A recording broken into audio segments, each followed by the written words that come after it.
The Pan-Africanist Congress of Azania, that's the PAC, set to host its election summit in Johannesburg this weekend.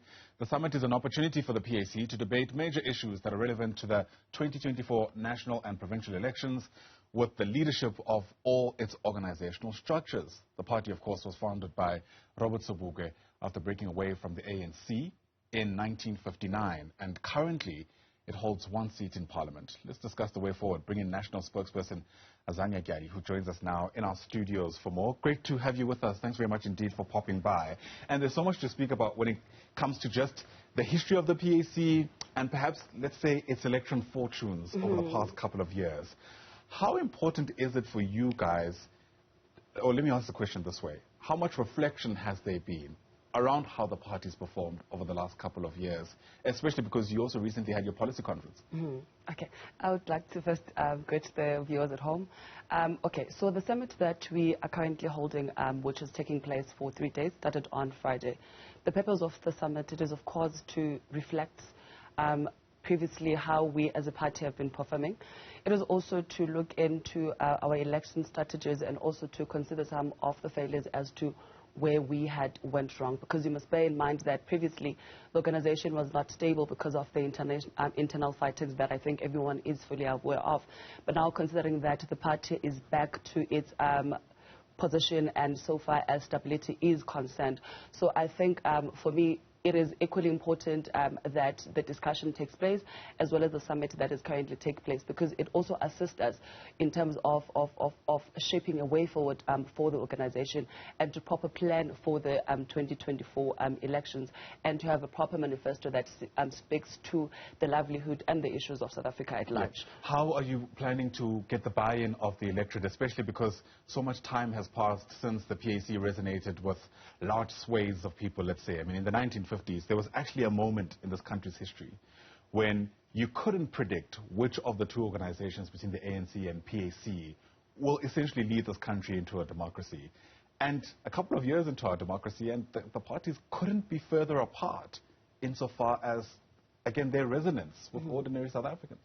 Look, I think the question of us resonating with the people, because I do think that, as everyone might be well aware of, the fact that the land question into South Africa has always been advocated for by the Pan-Africanist organization. And equally, as I had highlighted earlier, that there were some issues that we had internally, which of course had informed our voter rollout and of course the outcomes that we had over the past years.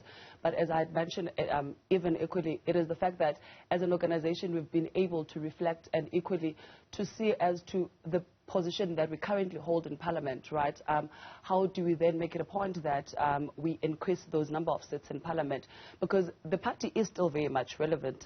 We cannot negate that. The land question is still very much relevant into the South African political discourse as well as the political landscape of the country. It is the only thing that could definitely redress majority of the issues that South Africans have. So insofar as that is concerned, our strategy, of course, it is to go back to the drawing board and to also make sure that we reach out all the 9 provinces. And equally, if you look at the voter rollout of the PAC in 1994, of course it was plus minus 200,000 and that decreased over the years. And again, it is because of the fights that we had. Right. Yes. Yeah, you speak about the political landscape and the land question. So much has changed, really, since 1994, as you mentioned. And many people might tell you there's been new entrants that have taken over that fight. The EFF comes to mind. Of course, even if the EFF does come to mind, it does not necessarily mean that we are devoid of the political issues that South Africa has. And of course, because it's a small political organization that has young people in it, right? And of course, the EFF is small.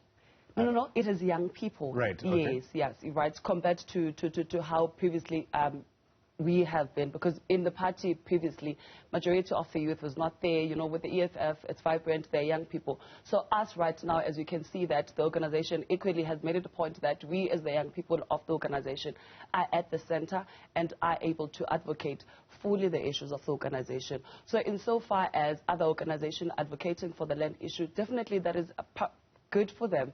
But equally, we do have our guiding document as well as our policy document, which equally still speaks to the land question.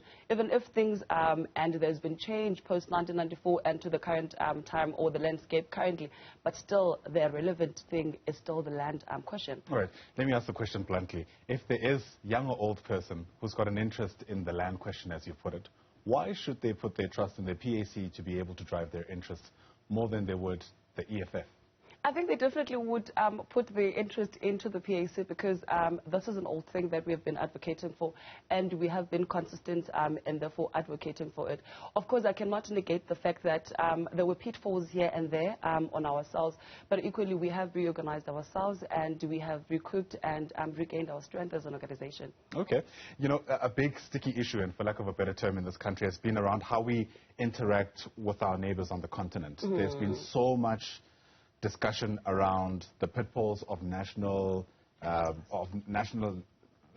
rhetoric, so to speak, you know, whether or not we should open our borders in the country or keep them more closed. Where does the PAC stand insofar as that is concerned, keeping in mind your history, but also the very different contemporary issues that South Africans on the ground are raising about this? Look, the PAC does definitely do believe in the unity of Africans. But of course, concerning the issue of illegal migration and so on, whatever terminology you choose to put into that, I think what is important is that we need to have proper regulations concerning our borders insofar as controlling immigration, because even though we are still looking into opening of the borders and equally addressing the unity of the African continent, but equally we cannot negate the fact that within the African continent, because we have two different in the continents, our colonizations, of course, the settlers of domination, and South Africa is still a settler colony, right, where there's predominantly white settler colonialism, right? So within that, what I would say is therefore, or what we are saying as the organization, it would be that the borders must then be regulated, because what is currently happening in South Africa, it is primarily because there is no proper control of migration issues, which therefore informs the issues that we currently have of Afrophobia in the continent, or in South Africa in particular, because of people feel as though they are competing with foreign nationals concerning unemployment, of which unemployment is still there, whether we have foreign nationals or not. But equally, what is important, it is that South African government needs to commit itself insofar as making sure that our borders are controlled up until, therefore, we do realize the dream of having a united African continent. All right, Azania Tyhali, thanks very much indeed for coming through. Look, something tells me you and I are going to have many other discussions in the lead up to next year's elections. So all the best with the summit being held in Johannesburg today. And thanks very much indeed for speaking to us. Azania Tyhali is the spokesperson of the Pan-Africanist Congress of Azania.